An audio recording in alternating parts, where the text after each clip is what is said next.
Good afternoon, Commissioners. This is Troy, your host. We are live and recording. There we go. I was impressed with that. Well, hello, everybody. Thank you for your patience as we get through the rest of our agenda for today. Welcome to our September 12, 2023 land use and public hearing. I'm going to go ahead and call this meeting to order. If you'll all rise and join me in the Pledge of Allegiance, please. I pledge allegiance to the flag of the United States of America and to the republic for which it stands, one nation under God, indivisible, with liberty and justice for all. Thank you. Attorney Garcia, do we have certification of today's agenda? Yes, Commissioner. We've reviewed all items on the agenda, and we have appropriate notice and jurisdiction over these items. Thank you, sir. And do any commissioners have disclosures for items on this agenda? I have none, thank you. No, sir. And I have none. With that, we'll move on to item 2, which is our land use meetings agenda items. The first is item 2A, resident caretaker for Iron Horse Open Space, 5-year lease. Dan Dirts, Director of the Department of Open Space, presenting for staff. Hi, Dan. Good afternoon, Commissioners. Dan Dirts for staff. Staff is requesting the approval of a 5-year lease for a resident caretaker on Iron Horse Open Space between Douglas County and CPW District Wildlife Manager Sean Dodd. Iron Horse Open Space is located on the east side of I-25, directly east of the Tomah Road off-ramp. As you can see from this aerial, it is directly across from the Jellystone campgrounds, which is located in the town of Larkspur. Lease specifics, this is a 5-year lease. $1,200 security deposit, $1,400 for rent, $600 in cash, $800 in kind services, $200 for utilities per month for propane and electric, and a minimum of 20 hours per month in kind service for the reduced rent. That includes security, mowing, plowing, maintenance, security, etc. And also this lease does include Sean's fiance, Emma Curtis, as an additional occupant. She is not actually written on the lease, though, as a lessee. The benefits of the lease agreement. This partnership is going to provide a great level of security for this site. This site is in an area of the county directly off of Tomah Road, where in the past we've had issues with potential homeless camps and also potential for human trafficking in this area. So we do think this is a great benefit, having a law enforcement officer on this property. We do believe that there's going to be a great deal of cost savings with those in-kind hours that Mr. Dodd will be providing. And we also do believe that this is the best use of this structure. We took this to COSAC on August 3rd, 2023. It was a unanimous decision to vote approval, 7-0. Nope.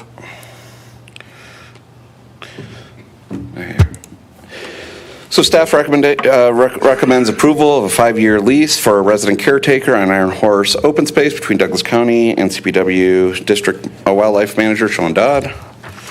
And this concludes my presentation. I'm happy to answer any questions you have. I also have Mr. Sean Dodd in the audience today to answer any questions you may have of him. Great. Thank you, Mr. Dirts. Any questions for staff? I don't have any questions, Dan. I'd just like to thank you for coming up with a solution, because we all know that houses do better when there's people in them, and it helps what we have been told as an exemplary officer have a place to live. So he's also providing security for our property. I think it's a great win-win solution. Thank you, Commissioner Thomas. Commissioner Teal? No questions. Looks like good analysis. Thank you. Yeah, and a tremendous thanks for the willingness to serve and be here today. We certainly appreciate that, and it certainly resonates that this will help address human trafficking and homelessness that are two significant priorities for the county. So thank you for raising that. With that, let me open it up for any citizen comment. Is there any citizen comment in the room or online with regard to this item 2A?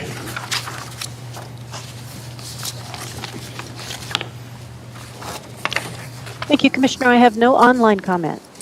Thank you, Troy. And with that, I'll close citizen comment, bring it back to the board for any further discussion and or emotion.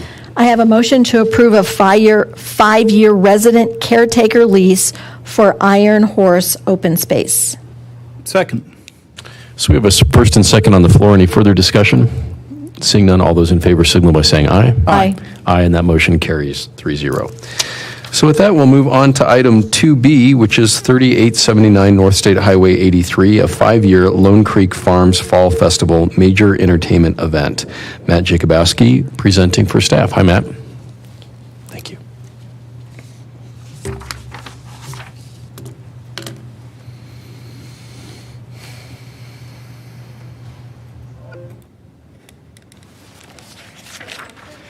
Good afternoon, Commissioners. Matt Jacobowski representing Planning Services. The item before you is a 5-year major entertainment event request at 3879 North State Highway 83, project number EE 2023-005. Brad Witherill is here as property owner and applicant.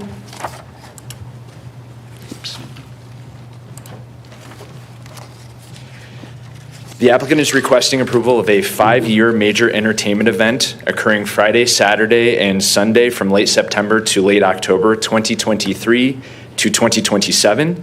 The 2023 event will occur September 22nd through October 29th. Event hours are 10 a.m. to 8 p.m. It includes family-friendly and children's activities with up to 1,550 attendees per day.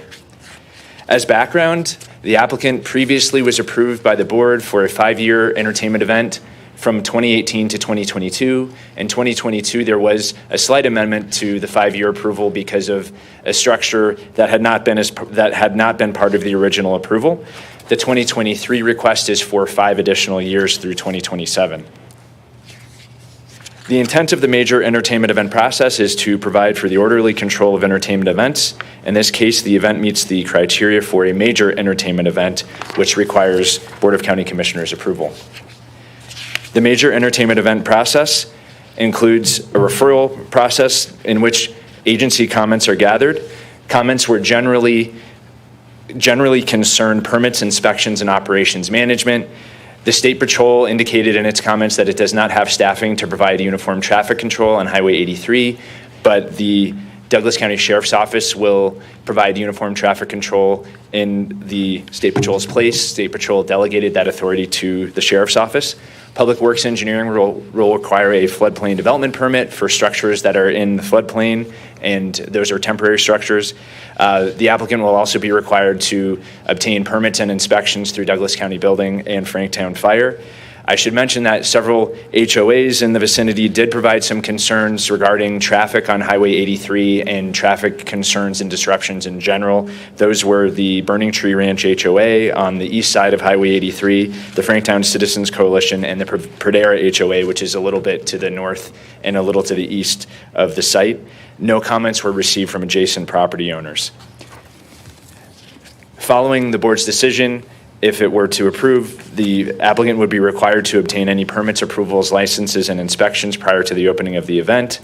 The applicant can provide a status on where they are on that as the event is proposed to begin September 22nd.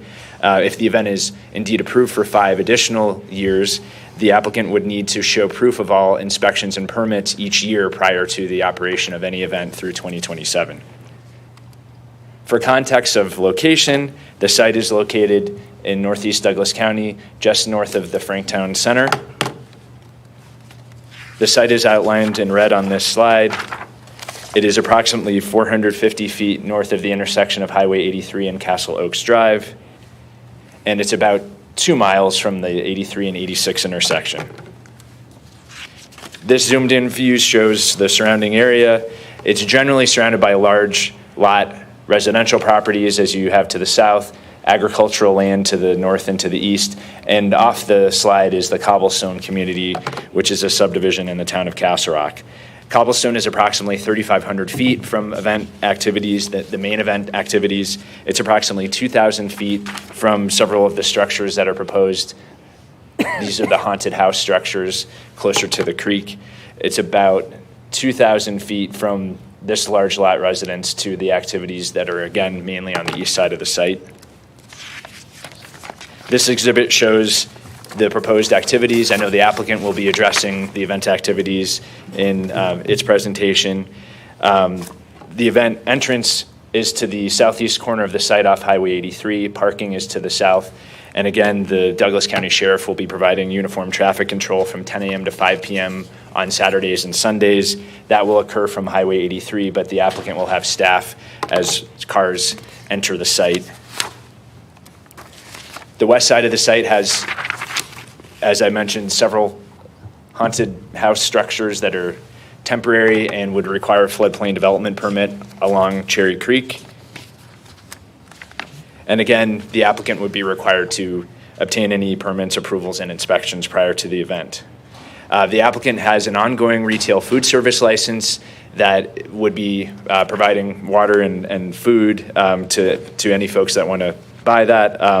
The applicant can also provide a status on that. They would need to show our county health department that they do have those up to date and that those are valid prior to the event. This slide lists the approval standards for a major entertainment event. These standards are addressed in more detail in the staff report on pages 7 and 8. Staff has evaluated the application in accordance with Section 22B of the Douglas County Zoning Resolution. Should the board find that the approval standards for a major entertainment event are met, the following conditions are considered for inclusion in the motion. Condition number 1, a major entertainment event permit is approved Friday, Saturday, and Sunday from September 22nd, 2023 through October 29th, 2023, and in successive years in late September to late October 2024, 2025, 2026, and 2027, as described in the staff report and attached narrative. Proof of inspections, permits, and approvals and agreements from all applicable agencies and county departments shall be submitted prior to the start of the event in 2023 and prior to the event in successive years through 2027. Condition number 2, if the applicant proposes significant changes to the duration of the event structures, event activities, number of participants, or other aspects of the event proposal, a new entertainment event permit approval may be required at the discretion of Douglas County. For condition number 3, staff is proposing a slight modification to allow for either the Sheriff's Office or State Patrol to provide traffic control for any given year. You can see in red text that the words "or Colorado State Patrol" are added. So the condition 3 is proposed to read, prior to final event permit issuance, the applicant shall provide evidence of an approved traffic control plan and contract for services from the DCSO or Colorado State Patrol. Condition number 4, prior to final event permit issuance, the applicant shall obtain a floodplain development permit from Douglas County Public Works Engineering. Condition number 5, prior to final event permit issuance, the applicant shall obtain any required permits and complete an event inspection with the Franktown Fire Protection District. Condition number 6, prior to final event permit issuance, the applicant shall obtain any required building and electrical permits and complete an inspection with the Douglas County Building Division. Condition number 7, prior to final event permit issuance, copies of valid retail food establishment licenses for all food vendors serving the event shall be provided to the Douglas County Health Department. Condition number 8, all temporary structures located in the floodplain shall be removed after conclusion of the event as stipulated in the floodplain development permit. And condition number 9, all commitments and promises made by the applicant or the applicant's representative during the public meeting and or agreed to in writing and included in the public record have been relied upon by the Board of County Commissioners in approving the application. Therefore, such approval is conditioned upon the applicant's full satisfaction of all such commitments and promises. Major entertainment event permits shall be approved with conditions, continued, tabled for further study or denied by the Board of County Commissioners at a public meeting. The board shall evaluate the request, staff report applicant responses, and public comment and testimony. The board's action shall be based on the evidence presented, compliance with adopted county standards, regulations, policies, and other guidelines. This concludes staff's presentation. I'm available for any questions you may have on the staff report. Otherwise, Brad Witherill, who again is the owner and operator of the event, is here to provide any additional information. Great. Thank you, Matt. Any questions for staff? So the only question I have is that you said that there were 3 HOAs that expressed concern about traffic. The sheriff's office is who will be providing the traffic control for this, and they are aware of this concern, so they know they need to do something, or what? Matt Jacobowski for staff. I haven't been in on the conversations that occurred to get the sheriff on board for traffic control, so perhaps the applicant might be able to address that, because I believe the applicant did indicate that there had been some concerns from the public during the process, but I don't have the answer to that specific question. Okay, great. We'll ask the applicant. Thank you. I have nothing else. Thank you, Commissioner Thomas. Commissioner Teal? No questions. Matt, it looks like a great application. Thank you for that. Just had a question, though, around successive years. And maybe this is a question for Attorney Garcia, whether or not the board can bind for future years or agree to contracts for multiple years. You can comment. This is Jeanette Bear for staff. Specifically in Section 22B, there's a provision that allows the Board of County Commissioners to approve multiple-year events.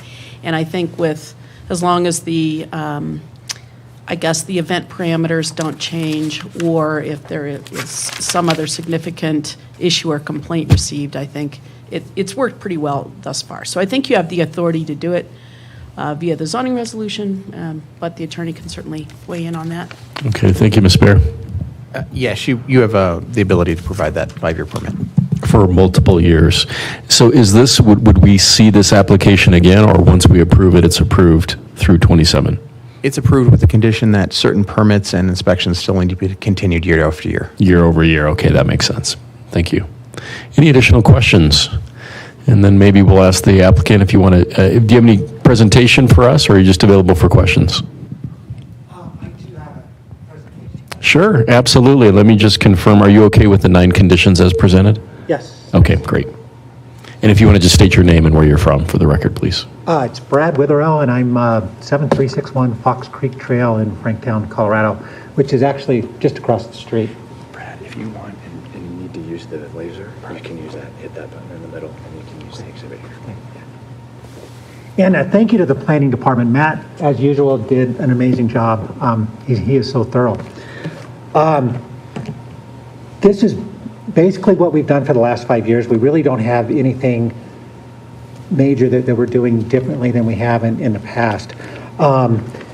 It's basically a working farm, pumpkin patch, corn maze. We do hay wagon rides. We have food and drink, some stuff that we make ourselves. Our apple cider donuts are amazing. We have tractor pedal carts that we do, zip lines, jumping pads, live pig races. We do live Western show, kind of a shootout on Main Street. So I guess what I'm trying to say is this is just a family-friendly, fun thing to do in the fall for a lot of the Douglas County people, as well as people from around the city. The only other thing that we would like to add, which I kind of dropped on the planning department last minute, there was one other attraction, which was just an escape room. It's just a trailer that we have, and it would be inspected by the fire department because it's just a temporary, it's not a structure, it's just a trailer. So I completely forgot to add that, and I talked to Matt Jakubowski about that, and he thought I should mention it at the meeting. The actual location we were going to put it at is right here, and it would be out of the floodplain right in that area. So again, an escape room, it's like a 10-minute puzzle that you have to figure out, and then you escape from the escape room. It's something that a lot of the farms have done and successful at that. Other than that, as far as the traffic, yeah, the State Patrol, which we've worked with for the last 5 years, just does not have the manpower to do it this year. And they were gracious enough to let the Douglas County Sheriff's Department. I've been in contact with the Sheriff's Department, and yes, they are willing to do it. They do have the staff to do it, and we've contracted with them to do our traffic control. The comment that one of the HOAs was talking about was the Friday afternoon traffic.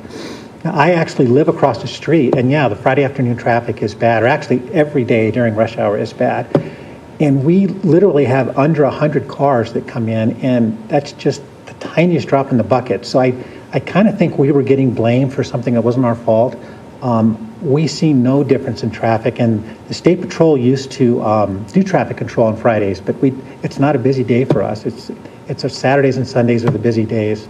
And there wasn't a complaint that I'm aware of about extra traffic on Saturdays and Sundays, especially with the uniformed police that are controlling that. I think that's about all I had, and I open it up to any questions if you guys have any questions for me. Great. Thank you so much. Any questions for the applicant? I think you answered my question about the traffic, that the Sheriff's Department will be on site to help you.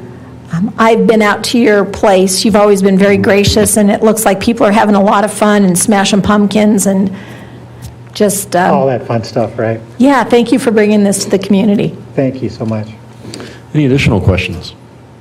No questions, but I mean, I just introduce additional evidence that this is my neck of the woods. I've driven by many times when the festival is active on the weekends. And I've heard many comments from my residents in this area that it's a great amenity. It's place to take the kids and have a lot of good fun, kind of in a rustic sort of way that you don't get at Six Flags, you don't get at Elitch Gardens, you don't get at Disney World. And so, again, I think my colleagues should be aware it's well accepted in the second district as a really good fun event. Thank you, Commissioner Teal, and thanks for providing that very localized view of your district. That helps inform my perspective. And certainly from the packet and from the plans, it sounds very Douglas County, very fun, very exciting, and a great opportunity for people to engage and have fellowship with one another this fall. So thank you for bringing this to us. Could you, Jeanette, sorry, go ahead. I was just going to say that if you guys are okay with that escape room, we will have Mr. Witherall put that on the exhibit, make sure that it meets setbacks, and of course, it would need to get building permits probably along with the fire inspection, so we would want to make sure that that occurs as well. Okay, so procedurally, if I accept a motion to approve this with the conditions as presented, that would include the commitments that are made today and provide that would demonstrate our acceptance of the escape room, correct? So no additional motions on that? I don't think you would need an additional motion. We'll just make sure it's on. Subject to all the necessary approvals. Okay, great. And Jeanette, I was going to ask you something, and it was, what was the Planning Commission vote on this? The Planning Commission does not see these. This is just purely something us, that comes right? before you. Yeah. On the special event permit, right? Mm-hmm. Okay. Okay, any other questions? Seeing none, let me open it up for any citizen comment. Is there any citizen comment in person or online with regard to this item?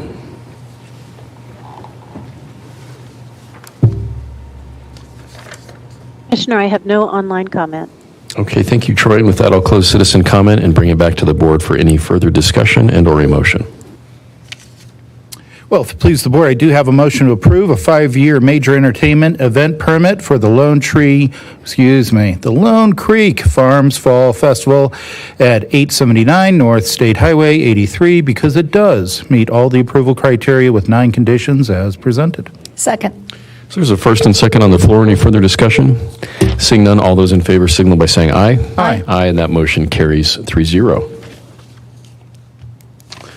So with that, we'll move on to item 3, which is our public hearing agenda items. Item 3A is Scott Gulch Metropolitan District Service Plan, Classic Wagner, presenting for staff. And I see Lauren Pulver and Katie Carter.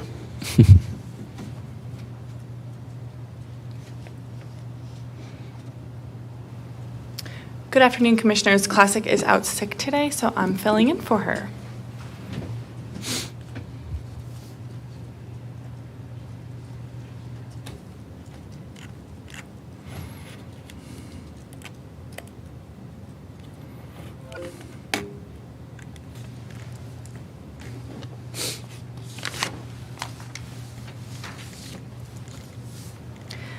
Good afternoon, Commissioners. The project before you today is a service plan application for Scott Gulch Metropolitan District. The project number is SV 2023-004. I'm Lauren Pulver, representing Planning Resources. The applicant representative is Megan Murphy from White Bear Ankly. The application is a request for approval of a service plan for Scott Gulch Metropolitan District for the purpose of providing water infrastructure, storm sewer, sanitation and wastewater treatment infrastructure, street improvements, traffic safety protection, parks and recreation, and covenant enforcement and design review. The Board of County Commissioners created and adopted guidelines for processing and reviewing special district service plan applications, the intent of which is to provide for the process and review of service plan applications, service plan amendment applications, and service plan consolidation applications in accordance with Title 32 of the Colorado Revised Statutes. The process begins with the submittal of an application. The request is prepared by staff and forwarded to referral agencies for comment. Staff further analyzes the request, and the applicant has the opportunity to resolve any issues identified through the referral period. The request is reviewed by the Planning Commission at a public meeting, and following public notice, the request is heard before the Board of County Commissioners. On August 7th, 2023, the Planning Commission heard the service plan at a public meeting. The Planning Commission recommended approval by a vote of 5-0. No public comments were received. The proposed district is located in the Pinery Separated Urban Area of the 2040 Comprehensive Master Plan. The district is located west of State Highway 83 and east of Crowfoot Valley Road. The property within the district was rezoned from Agricultural 1 to Planned Development in 2022. The proposed district expects 102 residential units on 29 acres of land. District revenues are proposed to be from ad valorem property taxes. The estimated total mill levy cap is 60 mills. The proposed debt service mill levy is 50 mills, with initial operations and maintenance mill levy of 60 mills, which will then be reduced to 10 mills.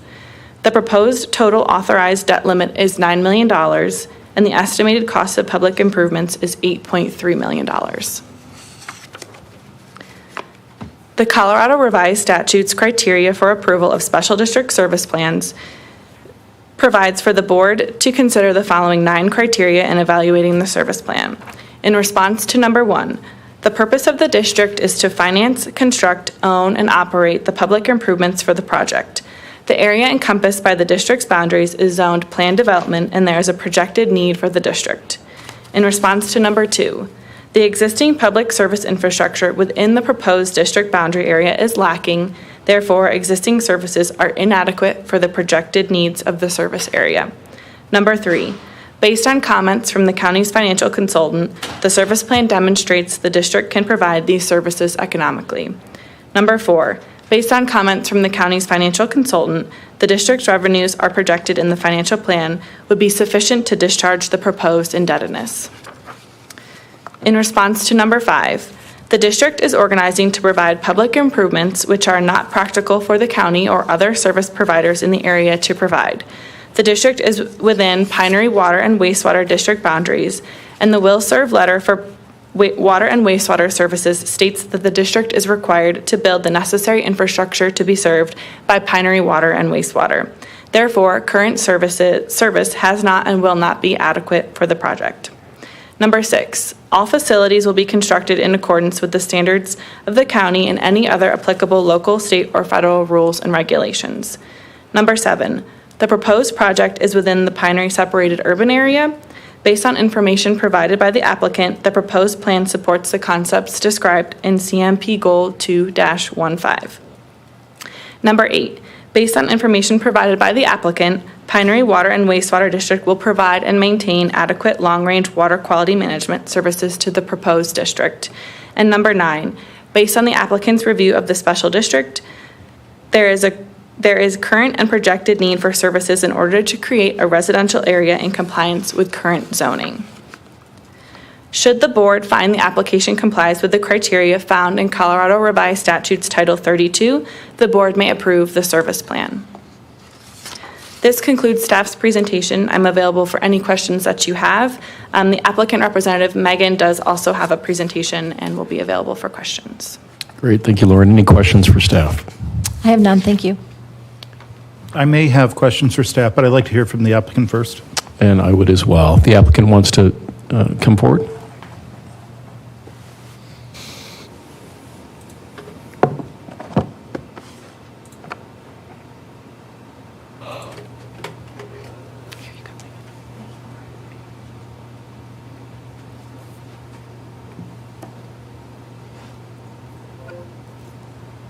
Good afternoon. Is this on? Yep. Yes, it is. Thank you. Megan Murphy, White Bear, Ankley, Tanaka, and Waldron, 2154 East Commons Avenue, Centennial.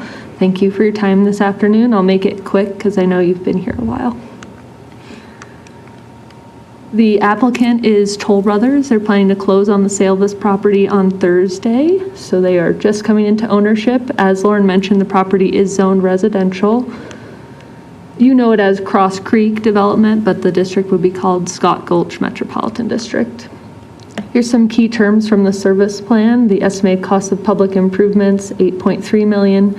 Please note that there's additional improvements for this project of approximately $5 million that won't be financed through the district because they are not district eligible. So total improvements to bring 102 units to build out is approximately $13 million. There was an issue in the staff report for the Planning Commission about the Pinery wastewater service easement. That's been resolved to staff satisfaction. I believe the county is satisfied as well as the applicant is, so that issue's been addressed. The reasons for approval are the same that Lauren mentioned in her presentation. We won't have anyone else providing service. The adjacent metro district to the south, Stone Creek, isn't willing to include this property within their boundaries, so there is no other metro district willing to provide these services. That's the end of my presentation. I'm happy to answer questions. Thank you, counsel. Any questions for the applicant? So I do have a question on page 83 in the packet, and this might be what you were talking about. It says the applicant has included 2 deviations from county template language. These include new language in the service plan that excludes refunding debt from the calculation of the total debt limit and the removal of template language requiring developer advances and reimbursements to be subject to annual appropriation. Is this what you were talking about? Do you want me to read the rest of the sentence? No, I have it in front of me. I can answer the question. That's not what was in the slide. Okay. This is a different issue. So the form language in Douglas County's model service plan is, from my perspective, ambiguous about whether when the district refinances a debt, it counts again against the debt limit.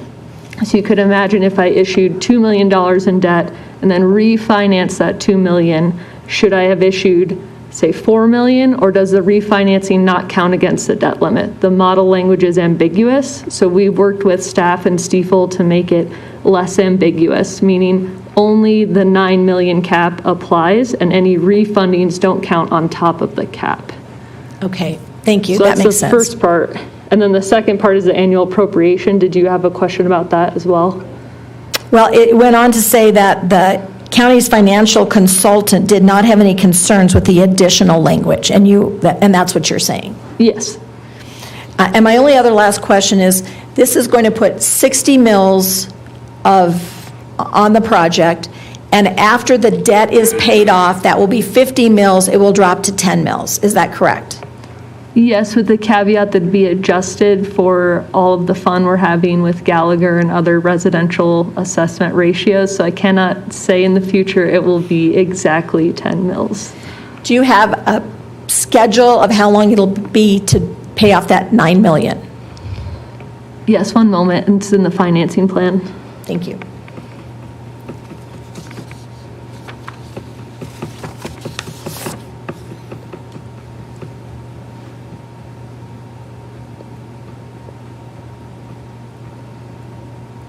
So this is page 133 of your packet.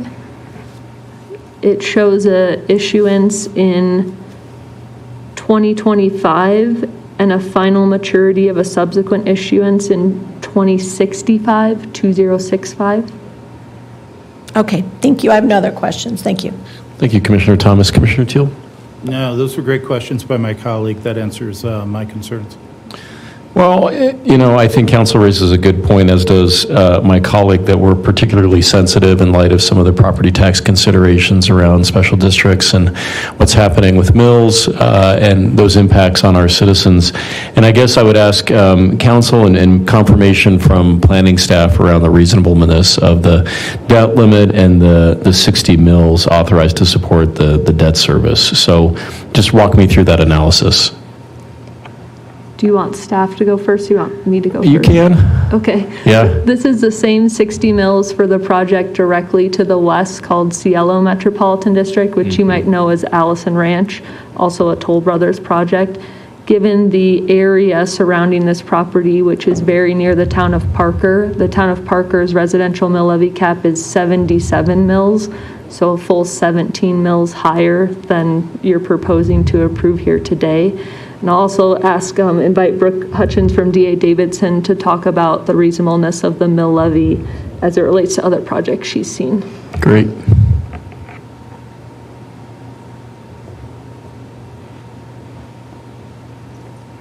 Hello, thank you for your time. Brooke Hutchins with D.A. Davidson at 1550 Market Street in Denver. I think compared to other metro districts, this is right in line with the general mill levy we see. I would say very often the full 50 mills is used for debt, but over time you typically see these districts turn over to homeowner boards who often refinance, as Megan alluded to, which allows the district to lower its levy. So that's always our goal, is to fund these public improvements at the lowest possible cost to the homeowners. But overall, this is very much in line with other districts' mill levy for both debt and operations that I've seen. That's great, thank you. And, oftentimes we see, special districts that are past the declarant period where all the debt is paid off, remaining in existence, and you sort of have these ghost metro districts that perpetuate. I guess I'm sort of interested in how that would be handled in this particular case.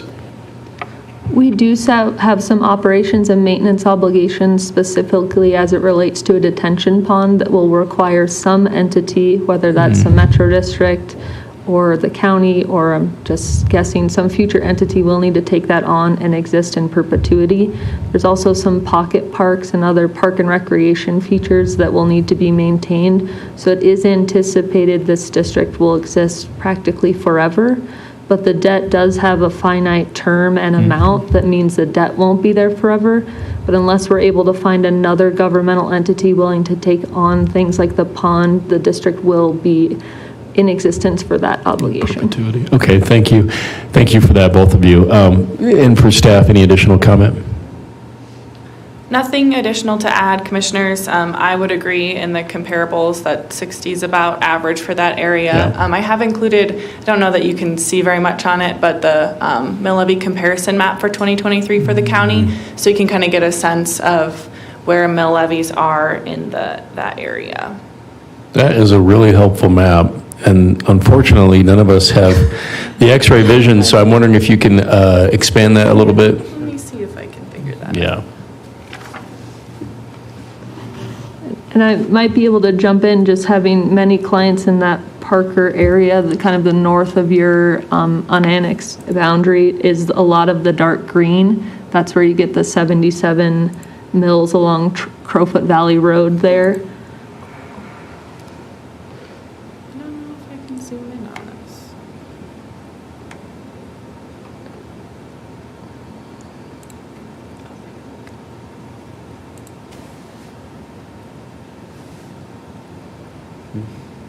So that's kind of the area we're looking at. And if I zoom over here, we can see what the colors mean. So the darker is a total mill of 145 or greater, and then it goes down from there. The light green is 80 to 90 mills. Got it. Thank you very much. Any additional questions for the applicant or staff? I have none, thank you. None either. I don't have any either. Okay. So with that, let me open it up for any citizen comment. Is there any citizen comment either, and thank you so much, Drew, either in person or online with regard to this item?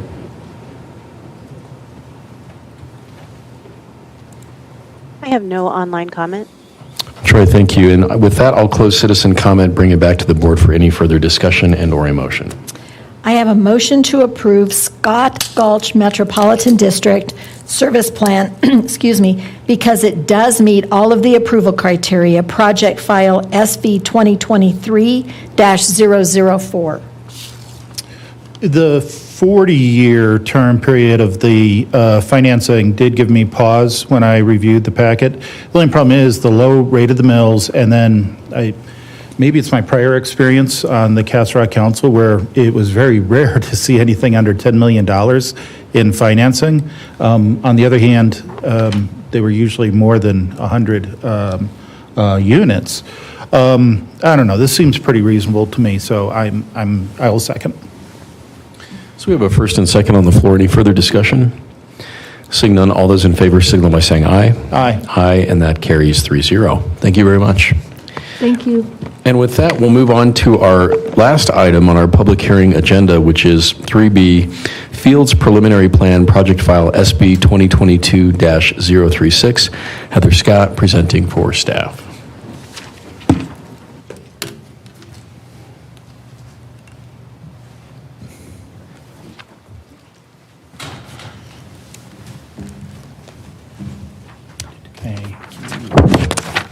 Good afternoon, Commissioners. Heather Scott, representing Planning Services. The item before you is the Fields Preliminary Plan, project number SB 2022. The applicant has requested further continuance to the board's November 7th, 2023 hearing to continue to work with staff on the proposed revisions. The applicant's request is currently being handed out. Tom Clark is available online should you have any questions, and I'm open for questions as well. Great. And if the board does not have any questions, I will accept a motion to continue.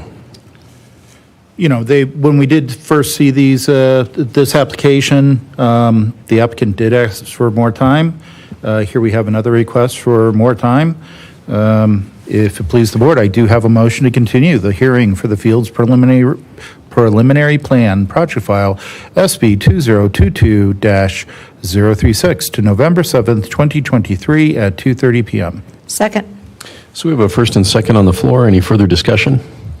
Seeing none, all those in favor signal by saying aye. Aye. Aye, and that motion carries. My thanks to my colleagues for the extended day today. The next land use meeting / public hearing will be held on Tuesday, September 26, 2023 at 2:30 p.m. We are adjourned.